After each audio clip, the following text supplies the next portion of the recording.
Hello বন্ধুরা, আমি Benjamin. আজকে আমি আপনাদেরকে দেখাতে চলেছি লক্ষ কোটি মানুষের আস্থার পুণ্যভূমি the Bandel church of basilica. এই চার্চের চমৎকারী ঘটনাগুলির মধ্যে একটি হলো, এই চার্চে একটি মাস্তুল রয়েছে যা অনেক বছর আগে নাবিকরা জাহাজে আসার সময় ঝড় উঠেছিল এবং ঝড় ওঠার সময় মায়ের কাছে প্রার্থনা করায় মা তাদেরকে বাঁচিয়েছিল এবং তারা এই চার্চে এই মাস্তুলটি দান করে থাকে। আরও রহস্যময় ঘটনাগুলির মধ্যে হলো, এই চার্চের উপর তলায় একটি মূর্তি রয়েছে যা রহস্যময়ভাবে গঙ্গার জলের সঙ্গে ভেসে এসেছিল এবং ফাদার জন দ্য ক্রুস সেটি প্রতিষ্ঠা করেছিলেন।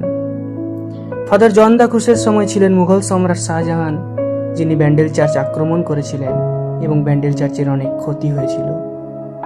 ফাদার জন দ্য ক্রুস সহ আরও অনেক ধার্মিক জনদেরকে দিল্লিতে নিয়ে গিয়ে হিংস্র হাতির পায়ের তলায় পিষে মারার আদেশ দেন, কিন্তু ফাদার সেই সময় প্রভু যিশুর কাছে প্রার্থনা করছিলেন এবং সেই হিংস্র হাতি, সেই পাগল হাতি ফাদারের কাছে এসে ফাদারকে পিঠে তুলে নিয়ে ঘুরতে থাকে। এই দৃশ্য দেখে মুঘল সম্রাট শাহজাহান অবাক হয়ে যায় এবং ব্যান্ডেল চার্চের নামে 770 একর জমি লিখে দেয়। সেই 770 একর জমির উপরে দাঁড়িয়ে আছে আজও এই রাজাধিরাজ ঈশ্বরের প্রাসাদ, যা ব্যান্ডেল চার্চ অফ ব্যাসিলিকা।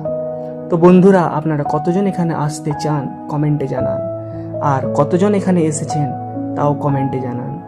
আজও বহু মানুষের নানা চমৎকারী কাজ এই চার্চে হয়ে থাকে।